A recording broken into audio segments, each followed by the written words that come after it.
Coming up on today's show, we saw all kinds of cool stuff at Summer Game Fest Playdays, and we are ready to talk about them. What's good, everybody, and welcome to another episode of the What's Good Games podcast, your source for video game news, commentary, analysis, and funny stuff every Friday. I am Andrea Renee, joined by Miss Brittany Brombacher. Hello. And Mrs. Rihanna Manuel-Peña. Hi. And please welcome to the show, games writer extraordinaire Sarah LeBoeuf is here. Hi, long-time listener, first-time caller. Sarah, we're so glad that you were finally able to join us for an episode. Sarah and I have known each other in the video games media space for a long time, and she has done fantastic writing for pretty much every major website that covers video games and geek stuff. So I'm so glad that you're here because I can't wait to hear your thoughts on some of the cool stuff that you saw at Playdays. I do also want to give a big shout out to Elise Willems, who joined us for a recording at the Xbox Game Showcase, which sadly has had some pretty catastrophic technical problems, and I don't know if that footage is going to be salvageable, but we hope to get her on a future episode in the not too distant future. That's what I said, a future episode. But, ladies, Playdays was a lot. Oh, sorry, I had to burp. Everyone just takes like a breath, is like, yeah, man. No, Yeah. I just had a burp. It was a lot. You know, I had a fantastic time. Like, we've talked about this before, where E3 was a different kind of chaotic, a different type of chaos, if you will. But I thought what I love about this Summer Game Fest is I got to see the same amount of cool stuff, I felt like, but I don't walk away feeling frazzled. I don't have blisters on my feet. I don't feel like I'm dying of sleep deprivation or like, and you know, I didn't drink as much as I normally do either. But either way, it was a fantastic time, and I'm happy it's a thing, and I'm happy we're home now, and we can talk about it. Yes. Yeah. And I am also happy that we got to see some like really classic behind closed doors demonstrations that really reminded me of like the E3 of old, being able to kind of have that nostalgia. I know we talked a little bit about Playdays sort of feeling like mini E3, but this was the first year that it really felt like it was that exclusive, never before seen, probably never will be put on the internet kind of gameplay demonstrations that I really love about covering these kinds of shows. It makes us feel important. Right? It does. Sarah, how many years have you been covering the summer gaming period, whether it be E3 or Summer Game Fest or Summer of Gaming, whatever they named the thing during the pandemic? It's been, I mean, you and I are pretty toe-to-toe in years here, right? Yeah, it has been a long time because I'm very old. My first E3 was 2009. Yeah. Ooh. So, yeah. We are going to talk about what we saw specifically at Playdays in just a little bit. But I do want to give a big thank you to this month's super producers and also to all of the wonderful people who have been supporting the show and come up to us and tell us how much the show has meant to them. Faris Attieh, Punkdefied, Justin Foshee, and Joshua Franklin. And we got to see Punkdefied in person this past weekend, which was so lovely. Always great to see you, Peter. And this show is also brought to you by Shopify, but I'll tell you more about that later. Instead of doing a traditional news segment or just recapping everything that happened last weekend, we thought we'd just pick some highlights from the press conferences for things that stood out to us and big stories. And then in hands-on, we'll talk about the secret stuff we've played that we can finally talk about now. So, Sarah, as our guest of honor, what was one announcement that was super impactful for you personally from last weekend? I mean, there were a lot of big things that I know we're all going to want to get into, so I will be the one to raise the torch for Civilization 7. They showed us basically nothing, and we already knew it was in development. But I'm so excited. I played Civ 6 for over 1,200 hours and counting. Damn. Wait, did you say 1,200? Yes. As in 1,200 hours? Yes, I need this game because I need oxygen, and I just really want to see more. I really want to see how they're going to change the gameplay in this iteration. Maybe we'll get some new victory conditions, new civs. I don't know. I just want more. Yeah, I'm not going to pretend that I didn't sort of head scratch at this trailer. I was like, this is a nothing burger trailer, right? There's a lot of really nice looking animations and like in this cinematic, but I was like, I personally at this point of transparency with audiences, I don't understand quite why they choose to use these type of teaser trailers anymore. She says as she looks at the list of games we're talking about and notices that there's definitely more than one of those on the list.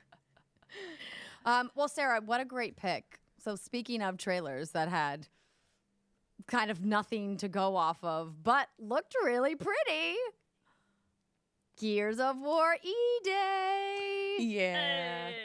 This was a very exciting moment. We were speculating that we were going to get a Gears 6 announcement based off some, indications from one of the voice actors who plays, I believe, JD Phoenix. That is, in fact, not what we got. We got a prequel, but what emotional, pull when that trailer came on showing, young Marcus and young Dom. Brittany and I were all like, oh, my God, we're going to cry.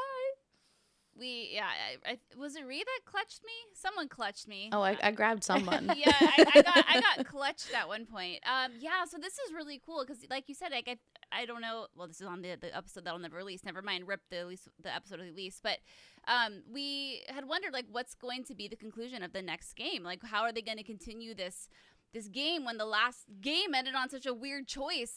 What's going to be canon? What are they going to do? And the Coalition was like, calm your tits. We're not doing any of that. Instead, we're going back 14 years before the very first game. And this is going to tell the story of E-Day, Emergence Day, when the Locust emerged for the very first time. And what's really cool about this trailer is that you are seeing the very first time Marcus is encountering a Locust. And I believe this Locust is the ones that you find in the rest of the games that are nothing but cannon fodder, right? They're just the basic ass plebe Locust. But because this is the first time he's fighting one, it's a very, very intense battle. And it really kind of goes to show you how much they grow throughout the entire series. But there's a lot of history here. Obviously, we see Dom back, we have Marcus, and those two have a history together. And there's just so much story here that can be explored. And I'm really, really happy they're going this way. The Coalition has said that, don't worry, this isn't the end of the ongoing stories in Gears of War, aka, the stories told in 4 and 5. We're still going to be exploring those, but there's too much cool stuff here that it was an opportunity they could not pass up on. So really cool trailer, really emotional, and I'm really thrilled to go back to, I was talking to Jake Baldino before this on another show, and it sounds like they're going back to the linear structure, more of the horror atmosphere of it all, and that's exactly what I want. I'm very, very excited. Also, the Lancer, this is the retro Lancer where it's just a bayonet. So, it's just kind of knowing when we play the first Gears and now we're going back, how archaic, if you will, everything was back in those early days. And the world is not prepared for this invasion. Oh, anyway, no, I'm thrilled. Britt, I didn't realize that it was just going to be the retro Lancer. I hate that weapon. Girl, you gotta get good. Dang. No chainsaw here. I need a chainsaw. Yes. Maybe there'll be an upgrade, and they'll be oh, I can't believe we found this new way to use this weapon that we never talked about before. Surprise, chainsaw. That's always a challenge with prequel games because you're going back, so you have to give up all the cool things you've accumulated over the course of a series. And how do you keep it fun without those improvements, or how do you add other things in a way that doesn't break the canon? So Right, exactly. Well, we're definitely excited to play this game in 2027 or whenever it's coming out. I did see Paris Lily mentioning that the 20th anniversary of Gears is in 2026, so that might be a target for them, but there was no date given, so we clearly have no idea. But we haven't had a mainline Gears for quite a few years now, so hopefully it's not too far away. Rihanna, fingers crossed. what stood out for you? This is not a game announcement. This is actually a publisher announcement that got me really excited. So, Victoria Tran over at Innersloth Games is a favorite human in the world for me, and I really love what they've been doing with, of course, Among Us, the game that Innersloth makes, but also they've announced that the new entity Outer Sloth, where they are using all of the success of their indie game and all of the like barrels of money they're making to fund other indie games. And it's just like, what an incredible world we live in, where of course, you know, some things are going to hell in a handbasket, but there are still good folks out there who want to spread their success. They want to uplift other people who are making really cool and adventurous games, and, you know, help them find their audience and give them a fair shot at, you know, having the stage. And hopefully we'll see some Outer Sloth games at Summer Game Fest next year or years to come. And I just thought this was such a wholesome announcement, and it just made me really happy and just made my heart feel a little bit lighter that, you know, not everybody is out here to take all the money and run. Yes, I'm so glad that you picked this. It was such a fun, uplifting moment to see a team who worked so hard and had this huge viral hit say, we want to pay it forward. We want, you know, more indie devs to have their shot. And we understand how hard it is to finance and fundraise in the indie space. And we want to do what we can. So, like, Yeah. just like all the good feels. What a cool vibe they have too as a company. I just have to say, like, their stage presence was so fantastic. It was nice. It absolutely was. Now, Brittany, I think we all know what you are going to mention, but I'm going to ask you just keep it short because we're going to talk about it later, and then, you know, have your second choice. Oh, girl, you're trying to get me to fit my big old schlong in a teeny tiny hole, but I will absolutely do my very, very best for That you. is a brand new sentence. You know, I should just not underestimate that that's always where you're going to go. The big old meat stick. All right, so yeah. Okay, so actually this is good because then I won't have to talk about this in the actual like demo time. So a few days before Summer Game Fest, BioWare announced that they had changed the title of Dragon Age Dreadwolf to Dragon Age The Veilguard. And you can't forget the because that's very important, although everyone's very divided on it. They don't like it. I'm like, it's more powerful that way, you fools. I digress. So the point of this change was so that the focus isn't thought to be only about the Dreadwolf, aka Solus, right? Of course, he's playing a huge role in the Veilguard, but BioWare just really wanted to drive home that this game is going to be about your companions and the story that you build with them. So knowing all that, we get to Xbox Showcase, and then we get this little trailer here, and it starts off with Varric and Harding in a bar, and they're kind of like chatting about like, oh, who's gonna lead this new group that we need to form. And then there's like this anonymous figurehead in the background, like fighting bitches and shit. And then it kind of turns into this, well, it looks like a character trailer for a hero shooter, right? It just kind of goes through all of these companions. Like we saw all 7 of them. We saw Balara, Draven, Emmerich, Lucanus, Nave, Tosh. And what's really cool is some of these people are actually characters, I should say, are in prior Dragon Age lore. So there's Tevinter Knights. There's a comic called The Missing. If you've read those books or read those comics, you're going to see some of these characters in there. So if you're looking for some way to get your panties all... I'm not going to go there. That's gross. Anyway, read those if you want to, become acquainted with some of these. Okay, cool. So that shows. But what we don't see, we don't really get to see much of Thetis. We really don't get to see much of the tone of this. It was a very bittersweet moment because I was so stoked to see something, but we didn't actually see what we all wanted to see. This game has been 10 years in the making. We want to know what the hell is this game going to look like. We didn't get that. We got this trailer instead. The reaction from the community was not great. I immediately went on Reddit and I was like, okay, what are people saying? What are the reactions? And yeah, I mean, it was not good. And I don't think what they showed by itself, I don't think the trailer itself was bad. I just don't know why they picked that trailer to show this grand debut, this grand reveal. Although we did know that we were getting actual gameplay reveal in a couple of days. So we knew that, but so that means you had that footage ready. Why wouldn't you have incorporated it into this reveal trailer and give us a couple extra minutes? It would have calmed all of the titties, friends. But anyway, so that was where I was left off before I actually got to see Dragon Age Behind Closed Doors, which I'll talk about later. But I was the butt was puckered, man. Stummer I was had to asking talk you everybody. down. She did have to talk me down. She's like, wait, you're getting upset over a reveal trailer? I'm like, but it's not what I wanted. And I oh no, Britt, have you move, become one of them?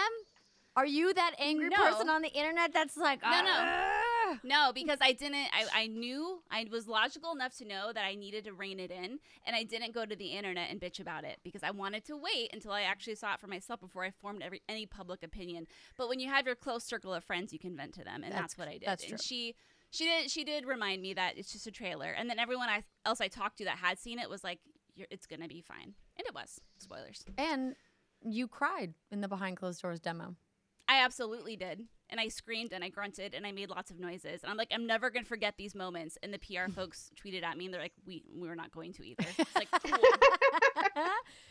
Britt, I have a question. Are you on Husbando Watch? Because I did notice there's a lot of thirst online, like from lasagna noodles in particular. There's a thread where she said, let's sexualize that old man. And everyone's going in on Emmerich. Oh, and Emmerich. Yeah, everyone's going on Emmerich. I'm It's hilarious. I mean, I don't know. Like, here's the thing: is like none of them. I've looked at all of them. I'm like, I don't know which one of you I want to bang. I mean, I'll bang some of you. I don't know if I want to form a relationship with y'all. But like, here's the thing: it's all with the personality. Like Fenris, he was kind of no. I banged Fenris. Even Anders. Anyway, don't get me started. Yes, Ree. TLDR, yes. Okay. And we will hear more from Britt about what she saw in that behind closed doors demo in the next segment. But we wanted to just quickly highlight a couple more things. Something that got finally revealed. Well, I wouldn't say finally revealed, but because we knew like Doom Year Zero was a thing.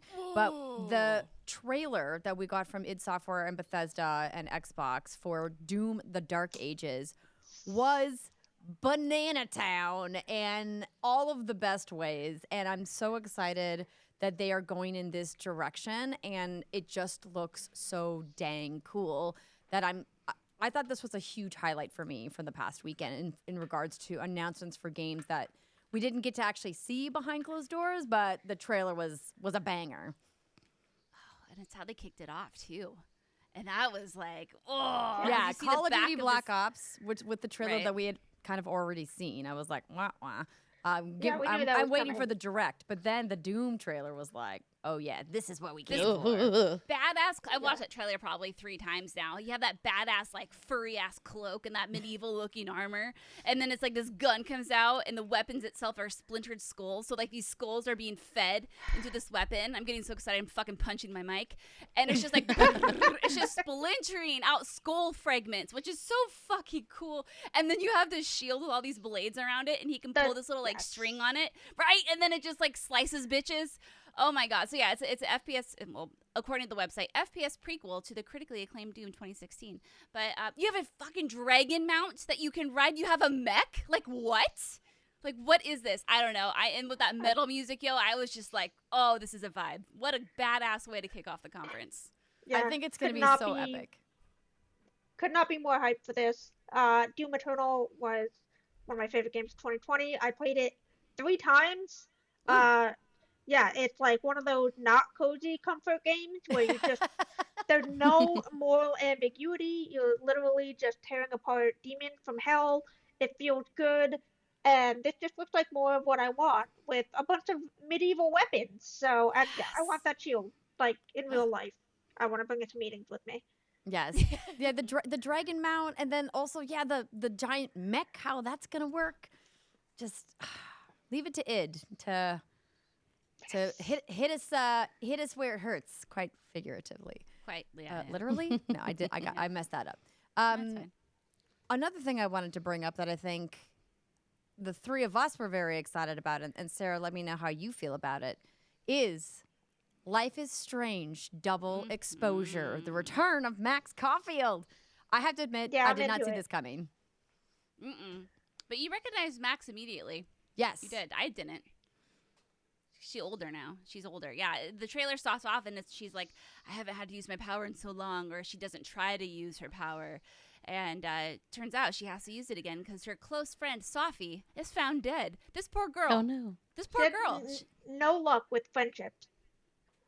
No luck whatsoever. Yeah, just the darkest of twists, which I fully anticipate happening in this series. So this Life is Strange is being developed by one of the 2 studios who works on the franchise, Deck 9, and they're going to explore a parallel universe where events are different. They're also going to explore Max's powers expanding and her being able to do like crazier things with them.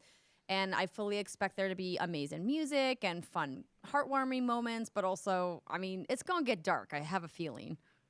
Absolutely. Yeah, it sounds like she tries to use her power to rewind time that she hasn't used in a long time. And apparently her power has evolved because now she opens a way to a parallel universe. and she has to go into that universe and try to warn that version of her friend that, like, hey, you're gonna end up murdered in the snow. We should probably try to fix that. So I think that's going to be really interesting to try to convince her. And you can already see it, like, it's already writing itself how your stories can impact what happens in whatever universe and whatever parallel universe. The other interesting thing that makes me wonder is, because, Life is Strange can end in one or two ways, and depending on that decision, you got Chloe or you got the Bay. Is it possible that both of those outcomes could exist in each one of these universes? And if so, could we see the return of Chloe? So there's lots that could be played around with here, and anyway, I'm just very excited. I love Life is Strange so much. Me too. Yeah. Rihanna, what else from the news from last week was blowing your skirt up?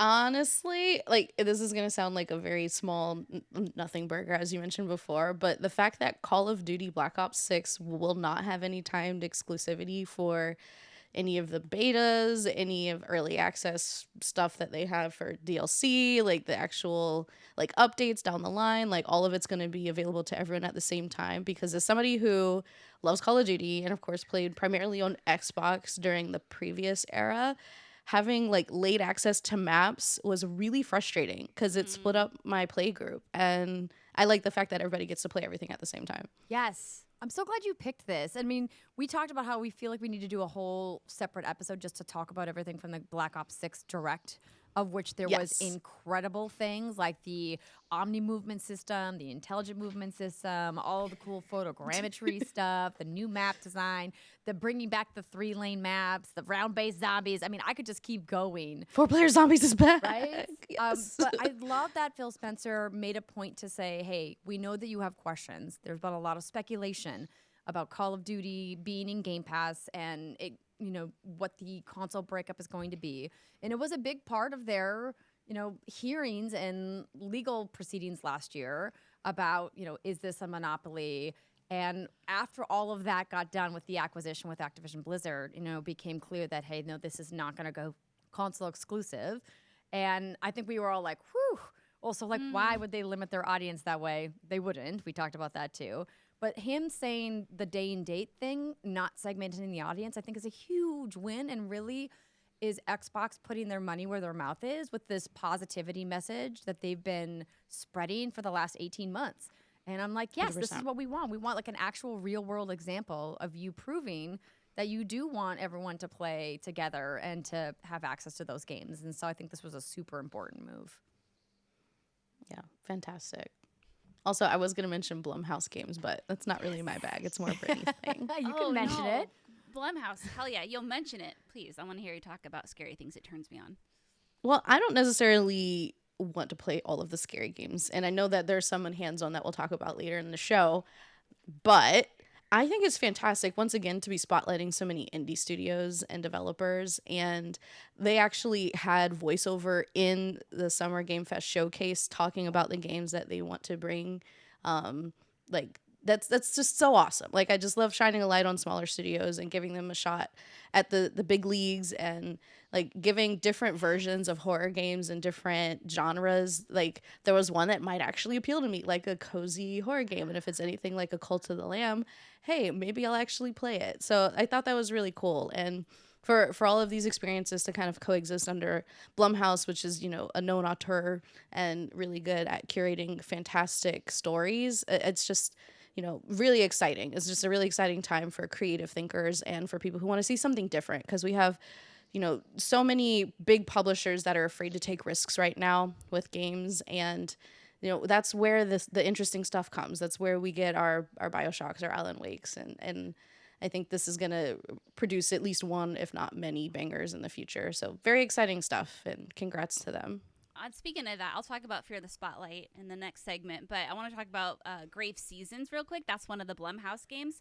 So I was just kind of reading about this on Game Rant, and Sarah, let me know if you know more about it than I do. But it sounds like each time players begin a new game, one NPC will randomly be chosen to be a serial killer, and you'll have to figure out who the killer is before it's too late. And Perfect Garbage, the developer, they were inspired by Harvest Moon Save the Homeland when coming up with a unique twist. And I'm like, this is so cool. Like, all you see is just like this cute little retro graphic, like farming or whatever, and then there's like a murdered, mutilated body that gets drug off into the woods. And I'm like, Andrea, you remember one of the first secret segments we ever did is like, what would our ideal mashups be? And mine was like Harvest Moon and Grand Theft Auto. Like, just because I want like a dark, gritty Harvest Moon and blah. This isn't necessarily that, but it's kind of along those lines, and I'm very excited. I have to be honest, I did not remember that was the mashup that you wanted. Oh, it was absolutely the mashup. Harvest Moon and Grand Theft Auto, Yes. let's fucking go. But no, Blumhouse, like you said, Rhea, I love how you touched on different tastes and flavors of horror are abound, and not everyone gets scared by creepy dolls or 90s Ouija boards, but regardless, there's something here for all of that. So very cool. I love that announcement. That was a great pick. Yes. Yeah. Well, looking over some of the other things that I'm just going to go over briefly because I do want to get to the behind closed doors hands-on stuff. We got the confirmation for the Night Springs DLC coming to Alan Wake 2 that we all knew was coming, like the worst kept secret, right? We did get a fantastic look at Perfect Dark. Finally, like a meteor look, but also still no release date in sight, which was incredibly concerning. The internet also... We did get a HUD though, right? It did have a HUD. Yes. Oh, yes. It was a great weekend for HUD hunting. Lots of HUDs out there. You were on it. I We'd just be was. watching. All of a sudden, I hear this, oh, it's a HUD from Andrea. And like, she doesn't get very excited like that about a lot, but give that girl a HUD, man, and that's all it takes. I just like, it makes it feel real, right? Like when there's UX and UI information on screen, it's like, oh, this is what the game is going to look like when I'm playing it. And it's so hard to tell these days. Like those true. marketing people are really slick, right? Like they trick you into thinking you're watching the game, and it's like, no, that's not the game. Speak of HUD real quick, I just want to take a minute. Like, I know we're focusing on the positive, and I love that, but I also want to say I'm slightly concerned about State of Decay 3 and Fable, the fact that we didn't really get to see a lot of gameplay. I'm not concerned in the fact that I think these games are not coming out. I think they absolutely are, but I'm worried that they're just much farther behind in development than we had hoped. And that's all. That's all I'm going to say. Yeah, Right. I honestly don't know why they showed either of those two games at this showcase. They easily could have just like chopped those two games off and like not spent the money on those trailers, and we still would be hyped for them. We wouldn't be less hype if we didn't see another trailer that didn't advance the knowledge that we have of the game or show the gameplay or have like meaningful information. Like that was just kind of like a why bother, like just give it an update in the next Xbox podcast and say, yes, work is still underway at Under the Labs for State of Decay 3. Work is still Probably underway because then on Fable. we'd be having the conversation of why weren't they there? Are they blah-da-da? I mean, you can't please like us. Clockwork Revolution. You can't please us at all. But yeah, either way. Yeah. Just my little. Fair. I don't know, just save the money. Stuff's expensive. But I guess somebody had to make it, and that was a job there. So they're like, don't take my job away from me, Andrea. I make those fancy animated trailers. And I was like, okay, you know what, fair. Anyway, I digress. So I wanted to just give those a quick mention, and then finally the new hardware, not the handheld that Rihanna thought that she was maybe going to get. I still think that's never coming. But they did talk about 3 new versions of the same consoles. And technically one of them is new. There's going to be a new Xbox Series S 1 terabyte version in Robot White, which will be priced at $349.99. There's going to be the Xbox Series X 1 terabyte digital edition at $449.99, and then the Series X 2 terabyte Galaxy Black special edition for $599.99. And let me tell you, that was really cool looking. The Galaxy Black sparkles. We got to see it in person at the media briefing after the showcase, and it looks nice. And I went to the fantastic Jeff Rubenstein, who works with us at Xbox, and I was like, so why can't we just get that in a wrap? Because girl can't be buying a whole nother Xbox just because it's prettier. And he was like, I don't make those decisions. And I was like, that's fair. Could you pass it along to the person who does make those decisions? Because I would like that in one of those Starfield wraps that we got last year. Real pretty. So anyway, what do you think about this hardware announcement, ladies? I love the Galaxy Black color, like you said, especially the green highlights that really honored the Xbox legacy. But I worry that with all these SKUs, the general consumer is going to be confused, especially I'm now confused. especially now that the new Xbox Series X is also all digital, and that was like the big differentiator between the Series X and the Series S. We are very plugged into this stuff, obviously, but someone who plays a few games a year and is going to the store and to upgrade to a new system, I feel like they're going to see all these different SKUs and say, why can't I just buy an Xbox? You know, like what do you want from me? I know, girl, I said, I'm confused, and I like to think I'm rather plugged in, but even I can't keep track. For my own sanity, whenever a new unit is announced, unless there's some specific detail about this is how your gameplay experience is going to be improved, I literally just cut it out because I can't keep track of all of them. All I know is in my house, I have enough Xboxes to play on the TVs I want, and that's enough for me. Yep. I can't. It's too much. I do That said, like that Jeff, it has a do 2 you wanna send me one? terabyte drive because that's what I think they should have put into the console in the first place. Especially Yeah. since there's games that are a couple hundred gigabytes each these days. But I can't spend another $600 to get it. You know, I have my fancy little plug-in hard drive, and that's good enough for me. Mm-hmm. Yeah, I have one of those too, and I feel like at this point in the console life cycle, the prices are too high. Usually, when they start bringing out like the refreshes, is when I will get a second system, and I'll have one in the TV room and one in the bedroom. But I can't justify spending another 500 plus on a system that's been out for 4 years, even if it does look really pretty. Mm-hmm. Yep. Indeed.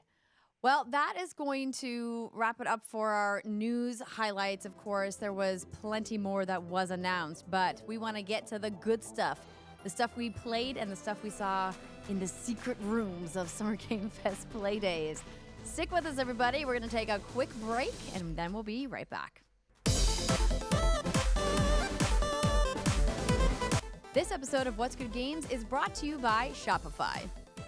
Take a quick second, everybody, to think about an easy choice that you've made recently, like hiring somebody to clean your gutter so you don't have to climb up on a ladder and do it yourself, or maybe picking the aisle seat instead of the middle seat on the last flight you were on. Easy choices, right? Well, what about selling with Shopify? Outsourcing business tasks that you hate to the people who are experts at it. Shopify is the global commerce platform that helps you sell at every stage of your business. From the launch your online shop stage to the first real-life store stage, all the way to the did we just hit 1 million orders stage? Shopify is there to help you grow. Whether you're selling scented soap or offering outdoor outfits, Shopify helps you sell everywhere, from their all-in-one e-commerce platform to their in-person POS system. Wherever and whatever you're selling, Shopify's got you covered.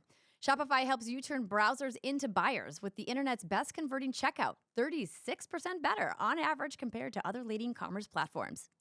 And sell more with less effort thanks to Shopify Magic, your AI-powered all-star.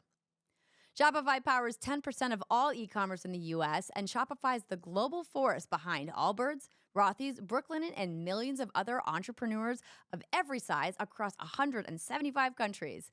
What's Good Games loves using Shopify to help us support our small business with custom merch items and easy shipping solutions. Plus, Shopify's award-winning help is there to support your success every step of the way. Because businesses that grow, grow with Shopify. Sign up for a $1 per month trial period at shopify.com/whatsgood, all lowercase. Go to shopify.com/whatsgood now to grow your business no matter what stage you're in. Shopify.com/whatsgood. Let's get into the cool stuff that we saw behind closed doors, or sometimes out in the open, at Summer Game Fest Playdays. There was so many phenomenal games there, but let me say, in managing all of the different embargoes for what time of day, on which day we could talk about the games, hasn't felt this challenging in quite some time. I haven't had this many different embargoes at a show, I think, probably ever. And I'm not sure what happened there, but the good news is because we waited until after all of them are done, well, most of them. There are a couple that are still a little bit later in the month. The one, though, that we know you can finally talk about and you want to talk about, that you cried and grunted and hopefully didn't fart in. I might have. I got real excited at one point. Who could say? Dragon Age, the Veilguard. Have you been Thank you for saying the Veilguard. Yeah. Okay, so we did get a gameplay trailer. I think it was Tuesday of this week, and that was about 20 minutes. So what we got to see behind closed doors was 40 extra minutes. So I got an entire hour from character creator screen. And I don't think they even showed y'all in the trailer how that scenario actually ends, which I cannot say. So there's some other stuff. I don't know why they did that, because now I have to like live with this in my chest and I can't talk to anybody about it. But it's fine, BioWare, you do you, emotionally scarred. Yeah, so the first thing we saw was the character creator screen, and it was really nice. Like, I wish I had more time to actually go hands-on with it, but just looking at it, there is so many better hair options, especially for black hair. You can do pronouns, you can pick your gender, you can choose your voice if you would like. There was just a lot of stuff that you could have played with in that screen. And then even more important is when you actually put your character into the game, it looked like the person that you created in the character creation screen, which has always been the bane of my existence and Steimer's, because you think you have a nice light shade of blush on your cheek. You get them in there, it looks like they were punched in the fucking face. So this way it looks really, really nice, really pretty, really, really happy with how that turned out. Also, what's interesting about the character creator, and we didn't get to see this, so I had asked during the Q&A part, it was like, what's going on with Dragon Age Keep? So for those of you who don't know, you have Sarah, also, are you a Dragon Age fan? I'm a bad gamer, and I've never played a Dragon Age. No, that's fine. That's that totally does fine. not make you a bad gamer. You're not a bad gamer. It's just if I had a fellow warrior of Thetis at my side, I was going to bring you into the conversation. So anyway, Brittany's played an hour of Civilization, right? I have not. See, there you go. See, Oh, okay. It's okay. That's why we compliment each other, friend. Dragon Age Keep is this system that was built by BioWare, essentially because you have Dragon Age Origins, and then you have Dragon Age 2, and then you have Dragon Age Inquisition. And the point of it was to take your decisions from Origins and 2 and implement them into Inquisition, because as you know, BioWare game, lots of choices. The world state for many people is very, very, very different.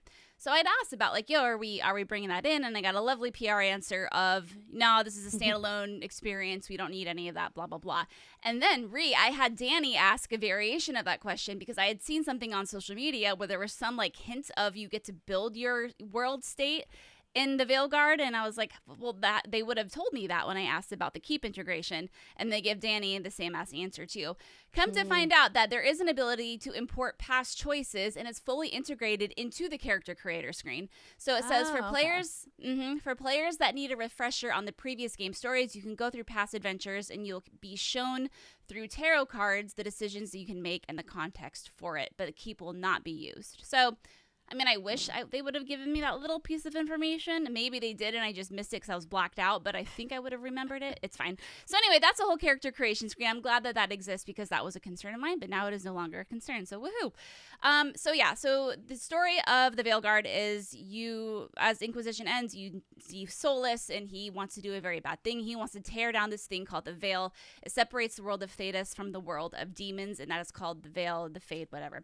And the way this game kicks off is you are heading to confront Solus. So it was really cool, because it almost felt like it could have been the ending of a video game, but it was just literally the very beginning in terms of like the music, the score, the action, the dialogue, like the climatic moments. Like it was like, this could have been a fucking ending, but nay, friends, it is just the very, very beginning.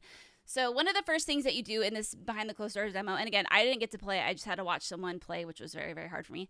But you're in a bar, and you need to get answers on where a contact of yours is in Minrathous, which is the capital of the Tevinter Imperium, which is a place we've always heard about and never actually been able to go to until this time. And you have a choice. You can either talk to the bartender kindly, or you can throw down. And what I love about these demos is that generally developers will ask the audience, and I think the audience, there was maybe like 8 people in there, so it was very, very small and intimate. Like, what do you want to do? And I was like, throw down, because I'll never do that in my actual gameplay, because I like to, live dangerously. And so they did. And so your character Rook kicks all sorts of ass, and then you get a little notification on the left, and it said, Varric notices that you prefer action over words. And that sounds like such a typical thing, but again, like it's really important to the core of these BioWare games and Dragon Age and Mass Effect, that your actions have implications. Obviously, we will not know how that comes to a head until like we're many, many hours into this, and we can actually see how the repercussions take place. But I thought that was kind of interesting that generally it's like approves, greatly disapproves, blah, blah, blah. Never like they notice that you like prefer action over words. And I was like, okay, that's fucking cool. Like, let's go. Anyway, any questions for me so far before I keep going? No, continue. Great. Lovely. Cool. Wonderful. Okay. So Solus is trying to tear down the Veil, and at the end of the demo, you can see this in the public one too, you see 2 figureheads emerge, right? And you're like, okay, like they're coming through the Veil. Think of it as like a tear through reality. And on the Dragon Age PR, it says, the press release, his ritual goes awry and his worst fears are realized as two of his most ancient and powerful adversaries are released. And that's what you fucking get, you stupid egg. That's what you get for fucking with shit you should not be fucking with. I think these are the elven gods, and I think they are here to wreak havoc. And the thing with Solus, oh my god. Okay, when you confront him, right, he seems very sad and like, oh my god, like, no, like, why? I don't really want to hurt you, but I do, and he does. And so I think, like, what we're going to be doing, it is called a Veilguard. I think what this alludes to is that we're going to have to take down some elven gods, and that gets me all hot and bothered and all very, very excited for where the narrative of this game could go. We know we're going to many new locations, and it's just very, very exciting. Anywho, as you're traversing through, you get to experience the combat for the first time, and the combat I've seen kind of mixed bag. On one hand, the fact that it's action RPG, you know, real time, you do have an ability wheel that you can bring up that will pause the gameplay. And that's very like akin to Dragon Age Origins. Very tactical in that sense. But then I see people who are like, because of Baldur's Gate 3 and the success that game had in terms of like kind of bringing back old school RPG mechanics was so well received that some folks are like, I wish they would have stuck with that as well. I say, don't worry about that. All that matters is who you can bang in this game, and plus the combat looks absolutely fine. I think the combat looks great. So you have your ability wheel, and then you also have 3 quick slots on the bottom. So, I mean, okay, cool. Like, it's going to be quick. It's going to be fast. It is interesting that you cannot control your party members. So you can only control yourself. You can have 3 party members with you at a time. It's either 2 or 3. I believe it's 3. But you can queue up abilities for them. So, again, that's when the pause screen comes up. And then you can just like queue up all the abilities and they can go like slice bitches and demons and stuff. Graphically, I think the game looks really beautiful. I don't know how it's coming through on YouTube right now or even how it's coming across like on the trailers that have been uploaded to the internet. But I saw this on a big, shiny, fancy HD television and it looked absolutely stunning and absolutely gorgeous. There were so many textures there. It didn't look like it had that cartoony hero shooter vibe that I think we all got from the trailer. It looks absolutely stunning. Minrathous is everything I would have wanted. It's dark. It's gloomy. The veil is cracking. There's lightning going off everywhere. It's dark. Like there's like like floating castles of death and doom in the sky because we know this is all run by mages and magic. And just the vibe I got overall from watching this game was just like, this is exactly what I want. And I stand by what I said at our little mini episode we did. I think this could be the best Dragon Age game ever made. Obviously, I've only seen an hour, but so far I've seen nothing that would lead me to think that it could not be that. So the potential is there. And I am just so thrilled with how this is looking. I went from one polar opposite to the other, and now I am giddy and moist with excitement. I love this for you. Oh, that was so therapeutic. I feel like I should offer you a cigarette. Oh, yeah, a cigarette and a glass of whiskey, baby. I honestly don't care that you can't control the party mates. It's been one of the things that evolved over the Mass Effect franchise that I was like, I don't really want to like embody them and play as them. I want to play as my hero. I'm with you. Obviously, in Mass Effect, it's a little bit different because you're playing as Commander Shepard, not a custom character. Whereas like the Rook character in Dragon Age is like a more of like a lived character. It's not, it's different, right? And so I think that to me personally, like that doesn't bother me. And I think if you look also at like what Final Fantasy VII Rebirth did and how you could choose between those play styles and do something a little bit more classic or just completely ignore that aspect altogether, that's okay too. You're never going to please everybody. And I feel like the thing about Baldur's Gate that people who like more action-oriented combat didn't like was how it slowed down the pace. So that's a weird comparison to me because I feel like inherently as RPGs, Dragon Age and Baldur's Gate are very different in that regard. Yeah, I think what happened, honestly, is that Baldur's Gate came at a time where everyone had been jonesing for a Dragon Age, at least the fans had been. And so in our mind, it was the sugar plum and fairy of like, this is what Dragon Age could look like. Because, us who were around with Origins, like we liked that kind of CRPG feel in it. And I, again, like you can't please everybody, like you said. I think the combat's going to be great. It looked fun. Real time, you got the dodge, you got the quick actions, you got the ability wheel. I mean, great. And I can bash bitches with my shield. Like, what more does a girl need in her life, Andrea? And I say nothing, except for maybe a drink and if I smoked a cigarette. Well, I'm excited for 2024 to get hands on with this game. So 2024. Yeah, this year, this fall, just months away. It's gonna be great. Rihanna, Yes. I would love to hear about your first game. I was going to read the first one in the list, but I don't know if that's the first game you want to talk about. Probably not. Let's go with something a little bit more positive. Let's go with for the me, one 'cause that you were the most excited about that you got to play. okay, besides Astrobot, which we talked about in a previous episode, Lego Horizon Adventures. Good pick. This game is so cute, so fun, and this is going to be my first like real time playing a Lego game. I've dabbled here and there, but I'm going to purchase it. I'm going to play the whole thing. And I can't give enough compliments to the Lego games in general. Like the artistry with which they implement like actual Lego figures into a 3D video game where they're walking and talking is mind-boggling. Like you can see thumbprints in the blocks as the light like kind of like moves across them. Like it looks like you're truly playing with your Legos and making a stop motion video in your living room. It's phenomenal how they've been able to pull this off technologically. And to say like the visual fidelity is like the best thing I've ever seen sounds weird when it's a Lego game, but truthfully, it's on a whole nother level. Like the lighting and the textures. I could go on forever about that. But the gameplay itself feels like Lego mixed with Horizon. Like it's such a perfect mashup.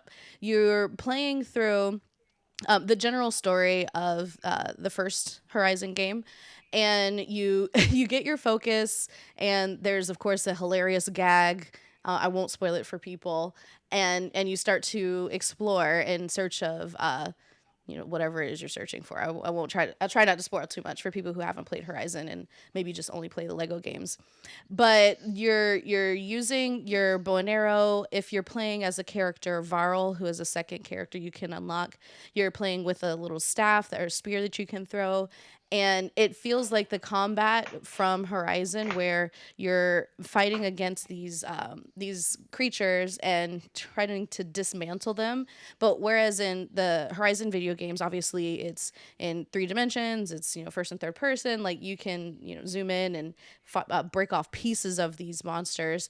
In the Lego game, it's more of like a horizontal top view, and so you're breaking them apart horizontally, and they did their best. And I was talking to the developer about how they translated this combat. They did their best at making it a 1-to-1, but because you're in a top-down view, it has to exist only on 2 planes of action. And it's really interesting. Like they're able to bring in like this mechanic where you can spread fire by shooting your arrow or throwing your spear through it, and then other little pieces of the world start to catch fire and burn away. And sometimes you can unveil secrets. You can, of course, set enemies on fire. You can throw things at enemies to hurt them. You can throw enemies at spikes and things to hurt the enemies that way. You can throw enemies at each other. Like it's just like there's so many options in the combat that I was not expecting. I will say the RPG mechanic translation is very, very pared down. You'll level up each character as you play with them, and they'll automatically unlock a bonus for every level you achieve. So let's say level 1 to level 2, you get an increased health bar. That's that sort of example. So you're not choosing how to level up the characters. It's not quite an RPG mechanic that deep, but it gives you enough whereas if this is somebody's first foray into a game like that, because it's a Lego game, it makes it approachable.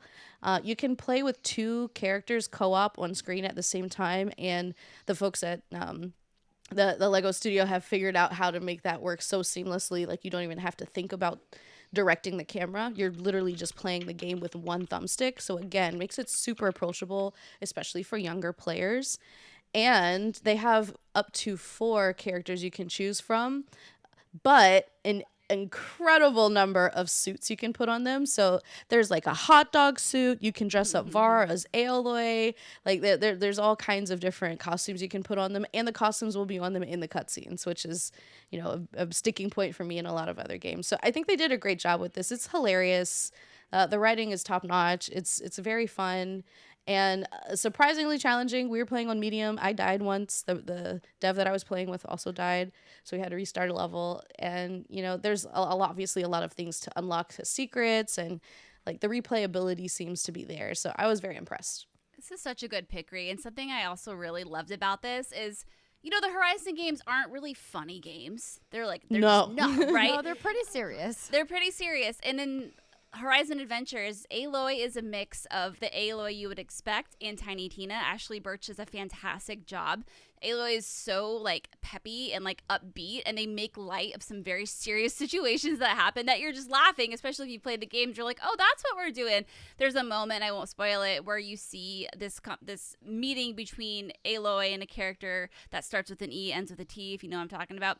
And she's just like showing her these pictures, and then they shows her a picture. Maybe she's compromised in a bikini on the beach, and she's like, "Oh, woohoo! Wrong folder!"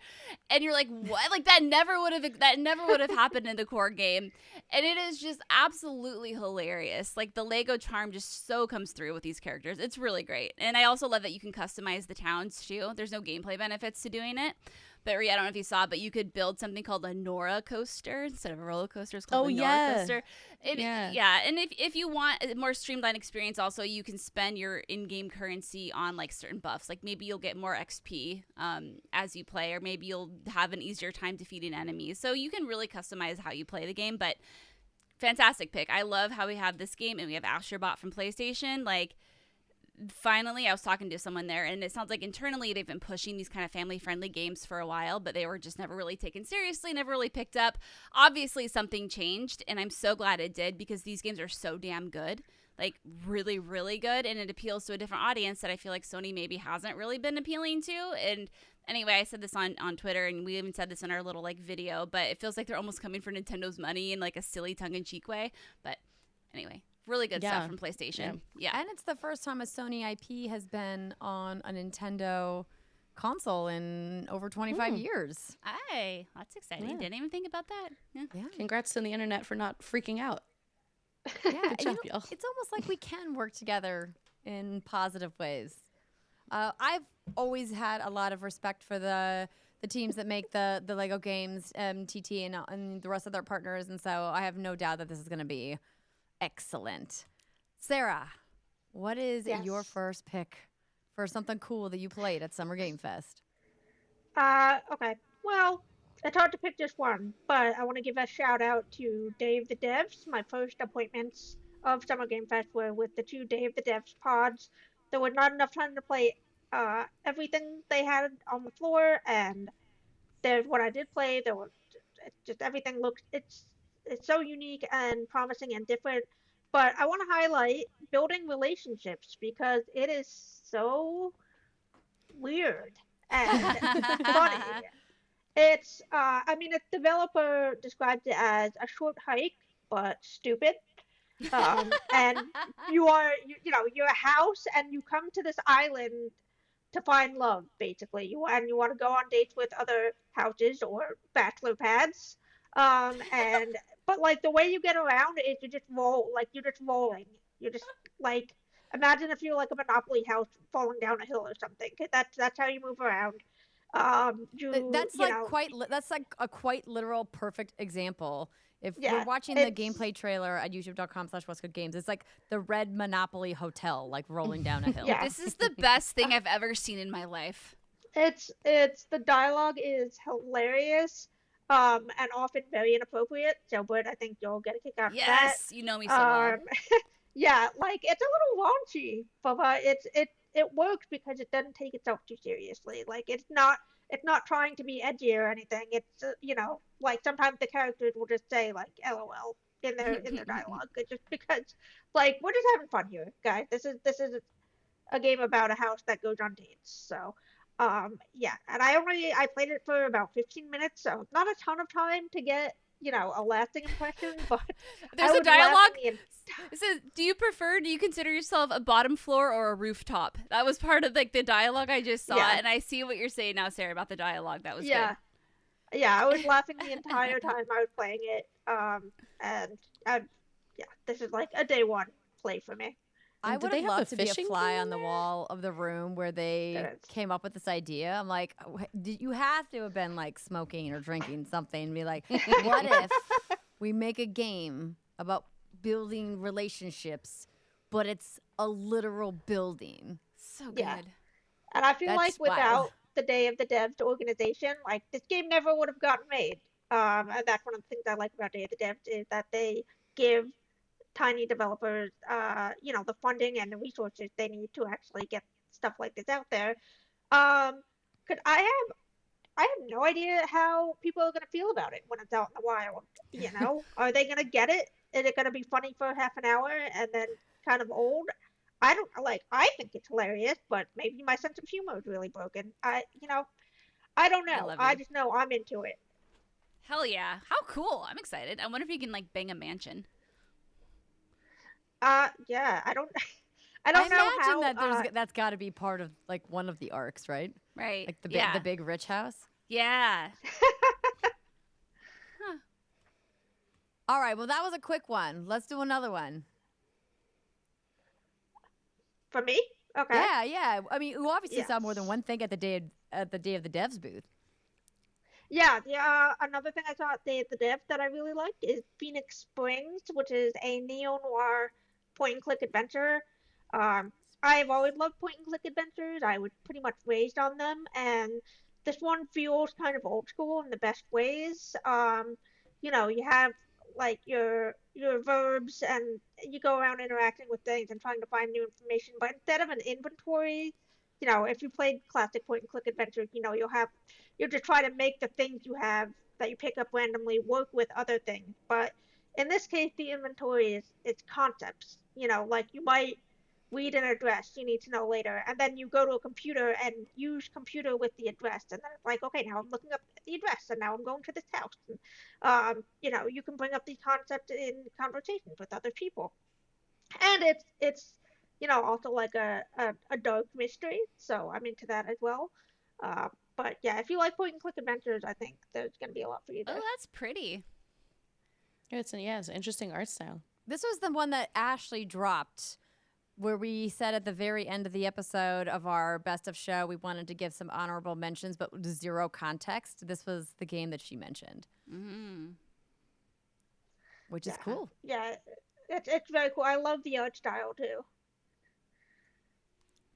All right, what's next, Sarah? One more from the Day of the Devs.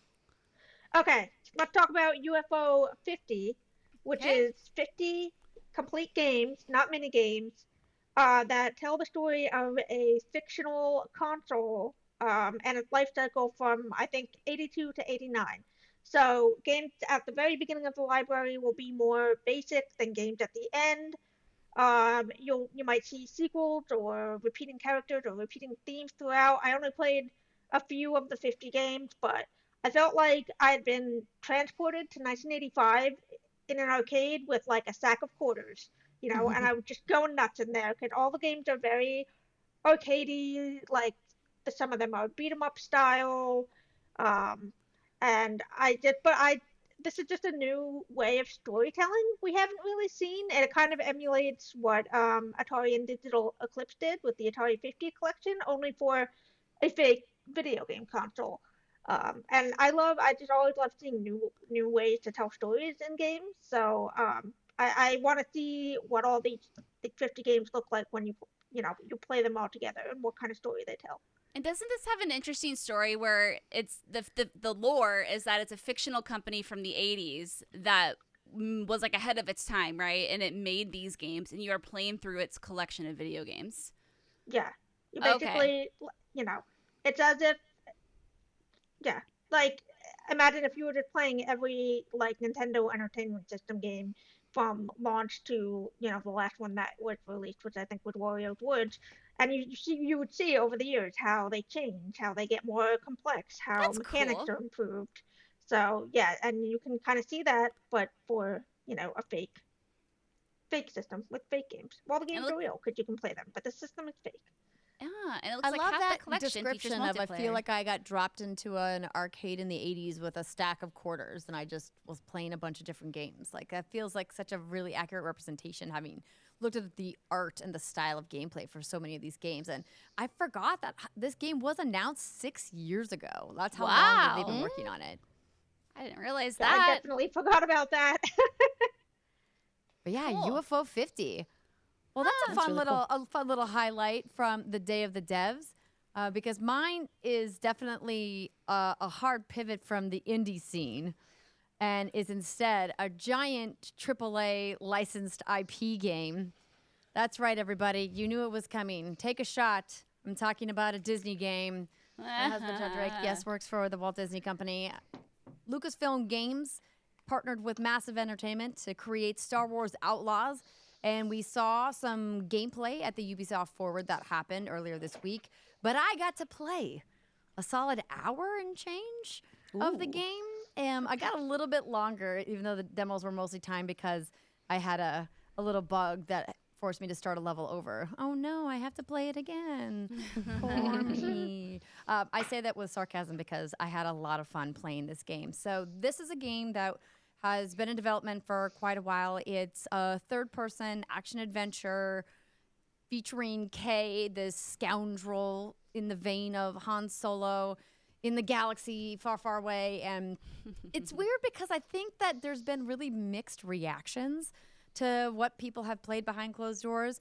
I walked away thinking, dang, that was really fun. I had a really great time.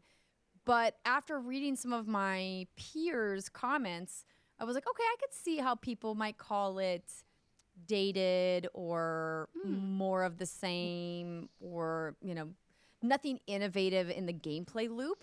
And to me, I just don't care. I don't care if it's like they're reinventing the wheel. If it looks good, if it plays good, if there's good storytelling and voice acting and it's not broken, like I'm fine with that. They don't need to reinvent the wheel every single time. In fact, they shouldn't because that's really difficult to do.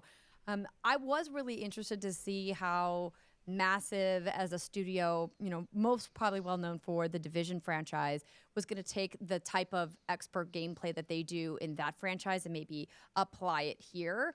And you can definitely feel some of the inspiration for the third-person cover-based shooting that you get in the Division, but none of it's like hard-locked to cover, even though I do recommend using cover because, Kay isn't a Jedi. He's a lot squishier, and so you want to be careful about like what kinds of firefights that you're engaging in. And overall, I just really had a great time in my demo. So we did 3 individual demos. The first one I did was where I was sent on a mission from one of the crime syndicates to go steal this relic from a competing crime organization, and it really showcased some of the stealth mechanics.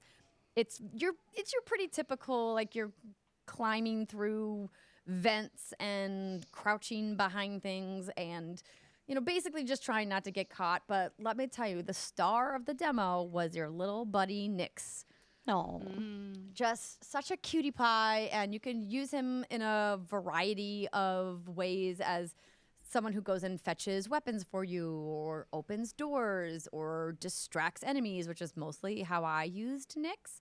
And I just really love that they are making him not really a playable character, but making him a companion that feels like he's useful, because sometimes in these games you get companions and it feels like they don't really do a lot. Now listen, I love BD1 as much as the next person, but it felt like BD1 had kind of like just like a small rotation of things. It didn't feel like it was a super broad spectrum other than like, I need a stim, BD, just I'm dying over here. That was part of the gameplay that I thought was great, looked great, played great. And this other part, which I have some B-roll of, the space combat, I think was a nice surprise for me. Normally, I'm not a space combat fan. It's the not having the horizon line always makes me a little like woozy, the spinning around in the dark, and just generally space combat games have just never been my thing. But it was really smooth and there was minimal button presses. And I think, people who are big space combat nerds are going to maybe think it's a little oversimplified, but I like that because this is not a dedicated space flight simulation game, right? Like this is a third-person action adventure that has a cool space component because it's Star Wars. And I think that they really did it smoothly, and it felt like the transition in and out of the ship and between planets was really done seamlessly. And there's just not really a big emphasis on you're going to spend a bunch of time like in your ship traveling around. So I want to make sure that I'm clear about that this is not, to not like over-represent, like you're not going to be, flying around the galaxy in Star Wars Outlaws. Like the whole point is you're trying to be a big criminal and smuggler or whatever, Star Wars terminology they use, a scoundrel, I think. And the third demo was more of like an exploration. based level where you had to go into this derelict ship into the reactor and do a kind of mini traversal puzzle to kind of get it activated so you could get out of it. And that to me was where I kind of saw a little bit of the weakness in the traversal system.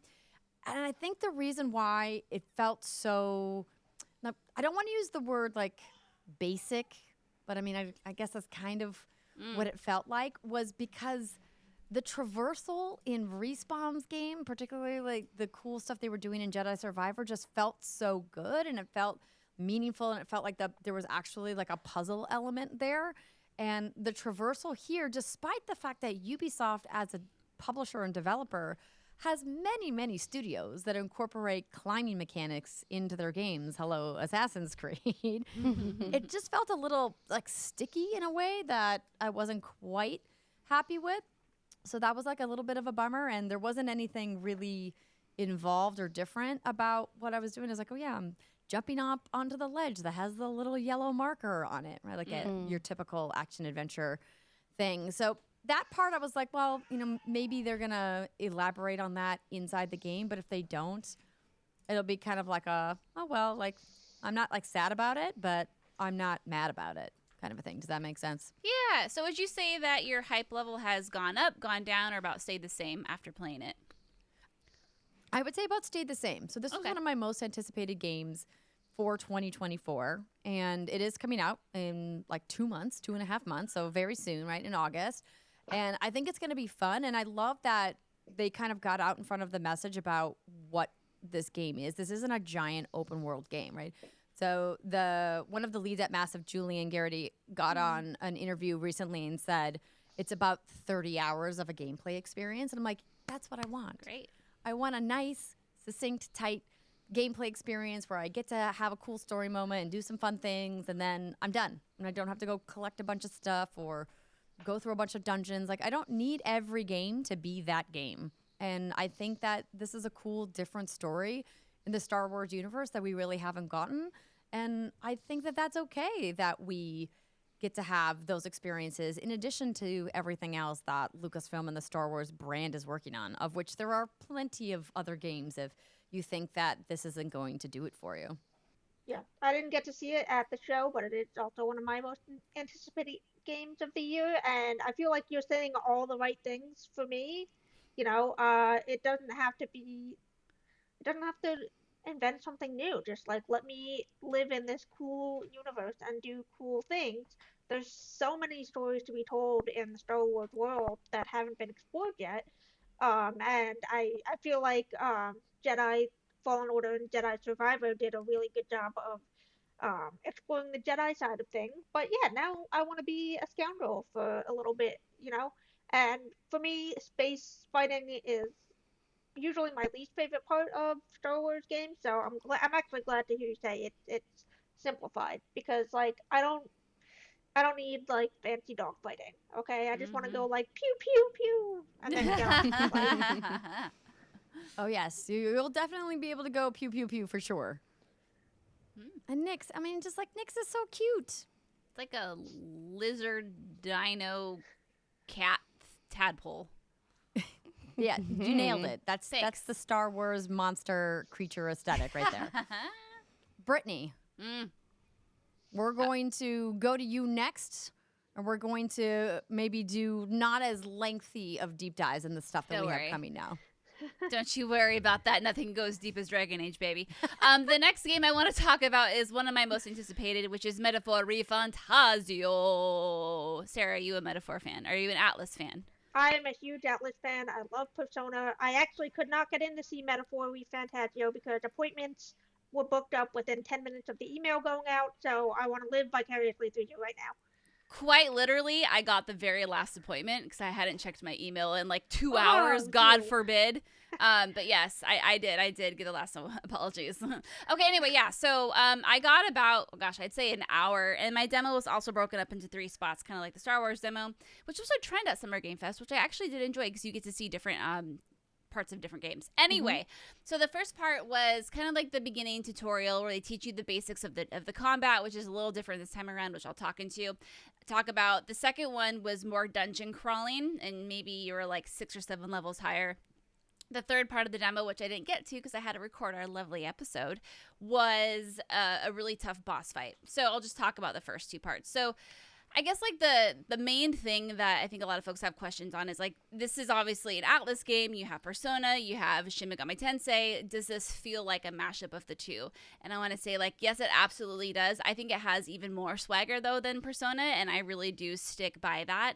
I think just everything that this game does, it's done with purpose. So even like your little turn counters that you have at the top stair are like these iridescent, like flashy symbols that are just kind of like bouncing around.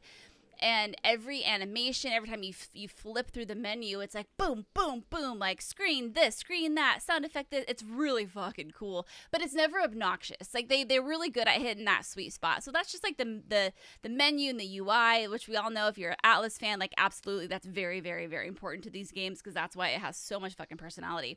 But the combat, so that's kind of one of the biggest things this time around that's different. So you have real-time combat and then you have squad combat.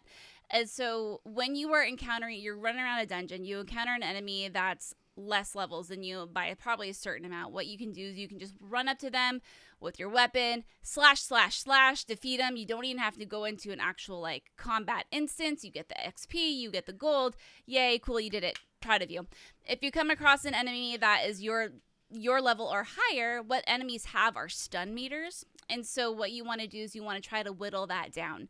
You can either do it by sneaking up on them and maybe you'll get lucky and get a one-hit stun, or you have to smack them a certain amount of times. And then what happens is the screen kind of freezes. You get this really cool like transition and it's like squad mode, press Y or whatever button console you're playing on. You push the button and then it goes into like the instance that we're familiar with, the turn-based stuff. And so if you manage to whittle down that stun bar, you'll start the battle with an advantage. So the enemy will be stunned for like 1 or 2 turns, which is really, really cool. It feels much more hands-on. And the battle music is like this creepy, weird-ass, like, I don't know what language it was, but it was some sort of chanting. It's not poppy like Persona. It's very like, we're gonna fuck you up medieval style bitches, and you're like, ooh, I like this. It was really fucking cool. So I got to experiment with that a little bit. The combat felt great, just kind of what you would expect. Trying to keep this briefer. The archetypes, so these are like the new personas. It's like essentially a job system, and you have characters that can like switch between them. So you have like a brawler, you have a warrior, you have a mage or whatever. And then what can happen is you can take these basic 4, like, I think they're called lineages, and then you can evolve them into over 40 different types of archetypes. So I think it was Game Rant had this example. So you can do the Seeker archetype, which evolves to the Magic Seeker that can then wield wind magic, and then that evolves into the Soul Hacker that can do even more powerful magic. And you can do this by increasing, your bonds with your friends and all that kind of stuff. So it's a really cool, interesting new take on a system that I think will feel very familiar, but definitely like stands on its own 2 feet. And then I got to do some dungeon crawling, and that, the levels definitely felt much more intricate, like more detailed. There was a side quest where I had to find a key and then unlock a door and save hostages. And I mean, I just had a really, really great time. The protagonist this time, Sarah, has a voice. So you're a traveling boy was the name in the demo, and they can speak, and you have your little sidekicks, and the characters look so interesting, and there's these beautiful animated cutscenes that you get. The enemies are fucking wackadoodle. There's eggs. They're like literal eggs. I'm not talking about Solus anymore. Eggs with 2 feet that stick out, and they're called humans. Like, all the bad guys are called humans. As you do. So it makes you wonder. Of course. Yeah, as you do. Absolutely. And so you kind of get a little bit of the feeling of, like, humans are really bad in this world, and the world is really broken into, like, certain classes of people and, like, how you were born and da-da-da. It's like, okay, well, humans are bad. Sure, of course. They are the enemies. Anywho, I could gush about this game forever. Lots of tentacles also in this game. Of course, there's lots of tentacles in this game. Very flashy, very full of personality. It's everything so far I've seen I want. I can't wait to dive into the relationship building and just get more into the weirdness and the wackiness, because you never know what it's going to slap you in the face with. Fantastic, fantastic game. Definitely one of the favorite things I've seen there. So good. I'm just so confused, but it's okay. This game is not for me. It's okay. Sarah and I are on the same wavelength. I'm 100% on board Yeah. with everything you're saying, and just watching the trailer, it does have that like Atlas DNA in it, that stylishness, especially like you can see some similarities with Persona 5 style, like the fonts and battle commands and things like that. Yeah, protagonist having a voice is new, so It's cool. we'll see. We'll see how that works. And one of my favorite things in the Persona games is the way you can build relationships, and they actually affect your power in battle. So, yeah, I want to know more about Metaphor's take on that. Yeah, like the life sim part of it. Me too. Ugh, I need it, and that's coming out this year too. Oh, I'm so happy. Woo. It's almost like it's always a good time to be a gamer. Oh, God damn it, Andrea. Sorry, I couldn't help myself. A game that both Rihanna and Sarah had a, grisly experience? No. A fast experience? No. How do you describe this game? Death Sprint 66. I watched Rihanna play a little bit of this while I was in a different demo, and I was like, what the heck is happening in this game? So the quick rundown is, imagine Mario Kart, but like kind of edgy.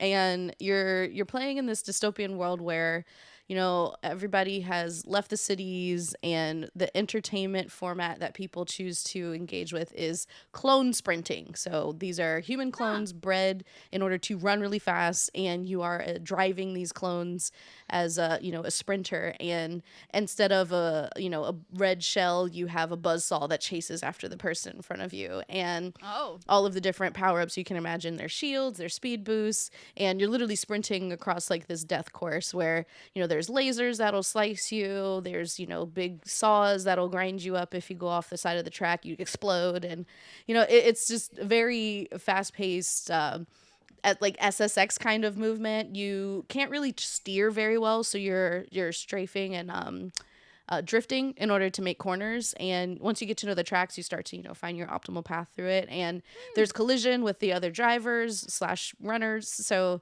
it's a lot of fun and really quick matches. You can play with AI, you can play against people. They didn't have a ton of information on release, but they say at least 15 maps to start, and many, many more after that. So they're very excited about the game, and they know how silly it is. And there's some cool world building stuff, like news tickers across the bottom of the screen, and environmental storytelling on billboards and stuff as you're running through this abandoned city with this clone sprinter. But yeah, it's just like a fun racing game.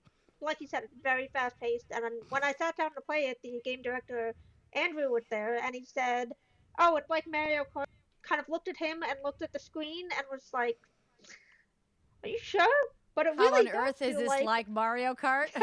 But it really does feel like it, control-wise. It feels like a kart racer without the karts. I mean, you do have power-ups. They're much bloodier and more violent.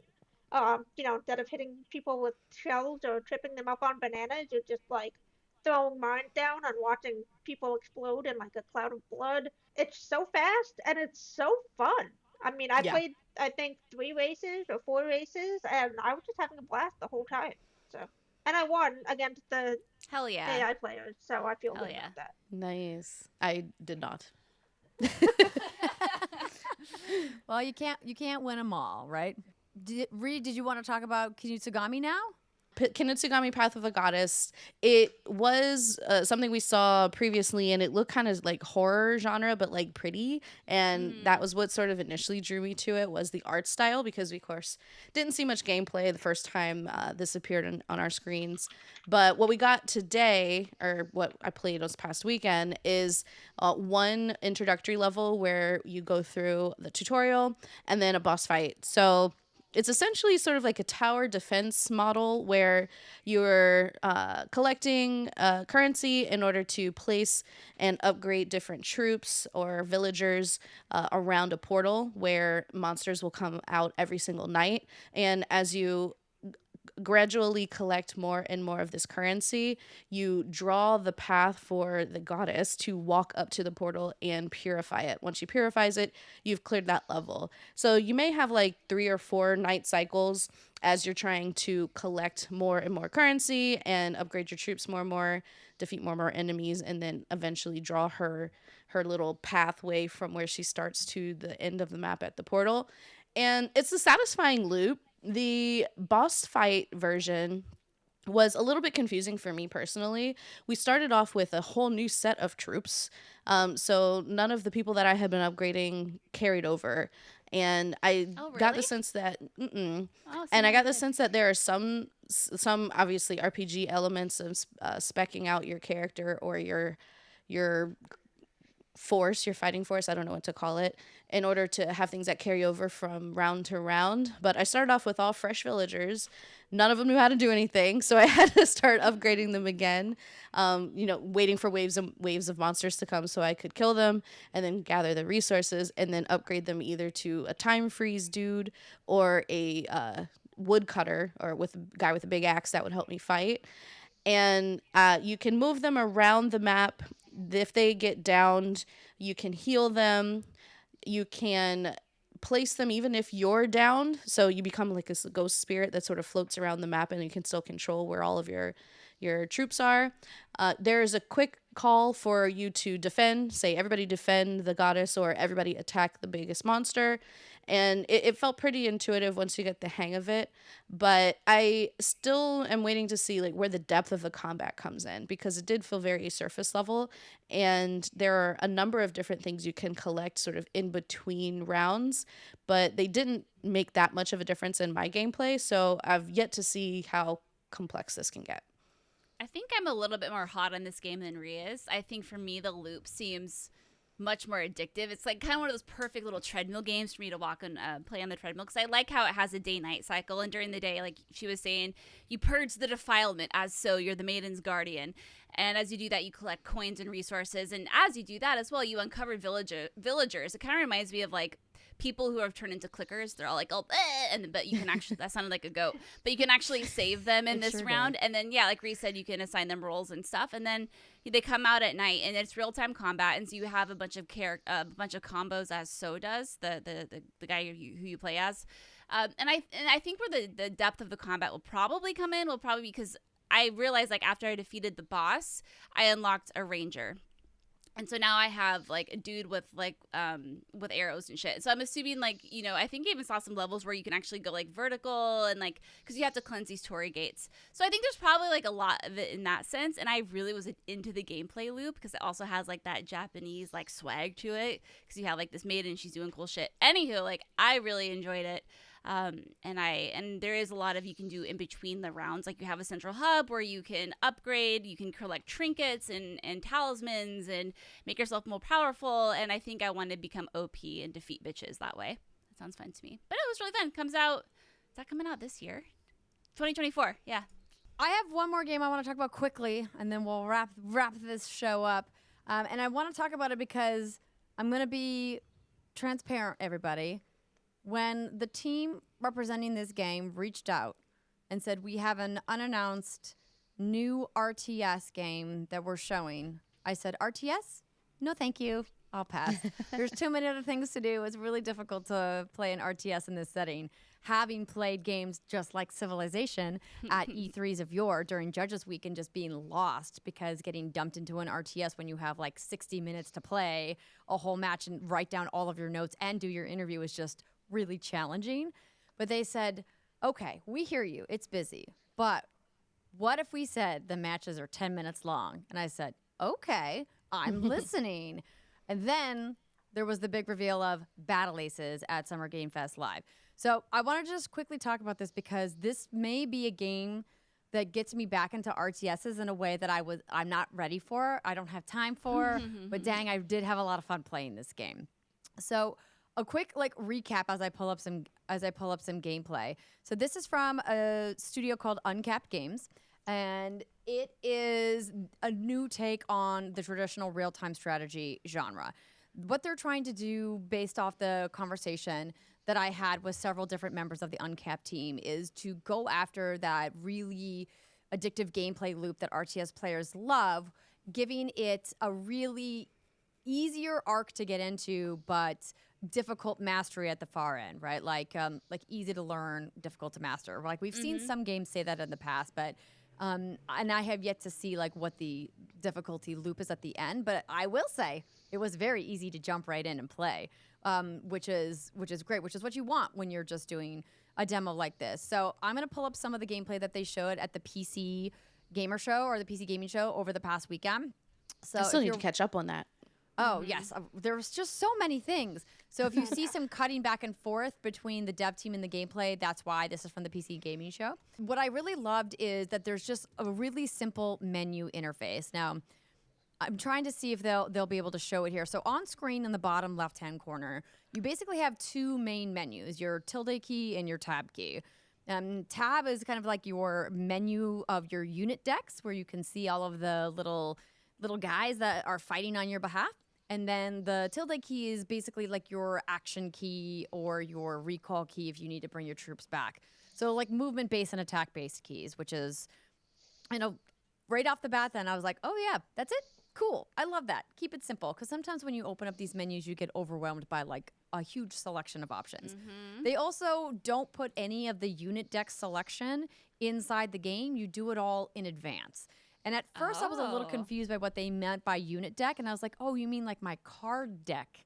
Like I set my cards like before I go in, but they're units. So there's 4 units for each of the 2 tech branches. So you'll have a Starforge tech branch and a Foundry tech branch, and you get to pick 4 from each one. And based off how you're speccing points that you're earning, the resources that you're earning in the game, you can unlock varying levels of units in each of the different tech branches. They said that when they go into closed beta, there's going to be 45 units, but that by the time it goes into full launch, they anticipate over 50 units in the game, which is exciting. That's a lot of different kinds of little soldiers that you get to put out on the battlefield, or I should say get to choose from to put into your unit deck. What I think was the thing that really stuck with me about this gameplay demo is that you really have to change the way that you would go about a normal strategy in an RTS battle because it's 10 minutes. And when the timer is done, the person with the most amount of points is the winner, regardless if you took out all of your enemies' bases or if you specced out all of your different tech trees, if you built every resource gathering base. That all doesn't technically matter if you have more points. And so it really changed the way that I was thinking about playing, because normally in RTS games or even in MOBAs to some extent, I'm a more conservative player. I'm more of a mid-game player. I don't like to wait and leave everything for the end to see if I'm going to make a big splashy exit. I like to gather resources. I like to kind of hoard my army. I don't like to, blitz off the line and go attack my enemies right away, doing rush tactics. And I really love that it forced me kind of outside of my comfort zone to say, hey, you can't really sit back on your laurels because the game is going to be over much faster than you think it is. And I love that it kind of turns the RTS formula on its head in that way, but also appeals to people like me who have a small child, and I can't sit down and devote hours and hours of play to a standard RTS campaign or RTS battles. And I'm like, I feel like I could really get into this game. And Sarah, I would love to hear if you saw this game or if you've heard about this game and what you think. Yeah, I did. I also got a chance to play it. I was curious about it when it was first shown at the kickoff show on Friday. And I remember in the presentation they said it's all the fun parts of the RTS, and I didn't really understand what that meant until I saw it in person. But yeah, it's shocking how quickly you can learn the basic mechanics of this game. Of course, the more you play, the more you'll refine your strategy. But within 5 minutes of being shown, the demo, I had my hands on it and I was playing it myself. And these games, strategy games in general, have such a steep learning curve that it's hard to get people into them because who has time for that? I love Civ, and I want my partner to play Civ with me, but by the time he would learn how to play and get on my level, Civ 8 would be coming out. So this is something that everyone in your friend group could pick up and play pretty easily without needing to have a lot of OTS experience. And it was genuinely fun. Just very lighthearted, very quick. I liked it a lot. I like the trailer. That cartoon intro was pretty badass, and it got everybody's attention. And then I know when they were like, "Oh, RTS," some sales were deflated, but then my sale inflated again when they did make that very, important point that, hey, we want this to be accessible for everybody. If you've never played an RTS before, we want this to be the one. Jason loves RTSs. That's like his favorite genre. And like, I've tried playing him. He's very patient with me, but my God, it's like learning an entirely new language. So. And it was just so simple. I mean, you only are managing 2 resources, matter and energy. And matter is like your basic currency that just keeps regenerating. You can keep buying your grunts, like your crabs, like your little units. And then the energy you get more of, the more bases that you build. And that generates much slower. And so sometime like early to mid game, you want to start, really taking an eye on what are the units that cost more energy, because you can just keep spamming the ones that cost matter over and over again and have this giant army of just like the little like minions. But some of the late game units are super cool. So I asked the Ted Parker is who I was talking to. He's an art director on the team at Uncapped, and I was like, so what's like the coolest unit in this build that you can show me? And he said, well, it's the Kraken. And I was like, I want to play with the Kraken. How expensive is it? He's like, it's really expensive. It's 3,000 matter and 3,000 energy, whereas most of the little guys are like 100 matter or whatever, or 400 matter. Yeah. And so I was like, okay, so you really have to save up for it, but dang, it was super cool, and it's like very powerful. And so it's one of those kind of high risk, high reward units that you can play with. And I love that it takes the formula of, hey, you're going to have this wide variety of units and makes it way more approachable instead of having to spend hours like studying and researching. And I'm really excited for them to incorporate that anime art style that we saw in the cinematic trailer into more of the art in the game, because that was the one thing missing for me in this demo. I was like, gosh, you guys had this flashy artistic anime trailer and it doesn't really feel like that art style is reflected in the demo. And he said that they're still onboarding a lot of that art, and that they really are focused obviously on the gameplay balancing right now, and that we should anticipate seeing more of that art implemented in the game closer to launch. Hell yeah. Yeah. So I had to give it a call out. So, thank you for the team for, letting me or convincing me to come play. Shout out to Manuel-Peña for being the one that's like, please come play this game. I'll change your mind about it. And he did. So bravo. Mine changed. I'm now going to play this game. I would like to be in the closed beta. Request has been made. Look at you, PC gamer. Look at us. I told them, I was playing like, PC if you put games, this I'm on, doing if you put this horror. on Steam Deck, it might just be a game I play all the time. And they're like, well, we have nothing to announce about that at this time. They're like, if it's on Steam, can you play it on the Steam Deck technically? And I was like, well, that's not the same thing. And they're like, shrug. That's all we have to say. And I was like, Aw. fine. Everything on Steam Deck, please. Yes, indeed. This has been a whopper of a show for us. I know that this would still be an average show from what we used to do in the past, but there's just so much to talk about, and there's just not enough time in the day anymore to talk about it all. But what a fantastic couple of days. And ladies, it was so fun to get to see you guys and to play games. And it's like we were doing the thing again. Yeah. It was so nice. And like I said, it was just like relaxing almost. I mean, it was busy, don't get me wrong, very busy, but compared to E3s of old, it was just chill. Hang out with friends that you hadn't seen in a while, sit on a comfy couch. Everywhere had comfy couches. Yes. Praise be the comfy couches. Yeah. It was just a really good time. That's all we want. Oh, and we're getting a little kitty appearance as we're saying goodbye. Right. Leon has some thoughts about video games. He likes Oh, them, so. he's very cute. Not very enough counts. handsome. 4 out of 10. Not enough count for Leon. So. Oh. Well, Sarah, if people want to read your latest articles or follow what you're doing, where is the best place for people to do so? You can find me on Twitter at Sarah LeBoeuf. And if you like spooky games, I will be contributing to a book coming out in a few months from Lost and Cult called Horror the Mansion, which is an anthology of stories about haunted houses and games. And I have a story in there about Maniac Mansion, which is my favorite game ever. Oh, yeah. So, that's a big thing I have coming up. That sounds awesome. That is so cool. We'll be sure to put Sarah's links in the show notes. And thank you again for joining us today and talking to us about what you saw at Summer Game Fest. And Rihanna and Britt, we'll have more to talk about soon. So Oh, yes. soon. All right, bye, everybody. Bye.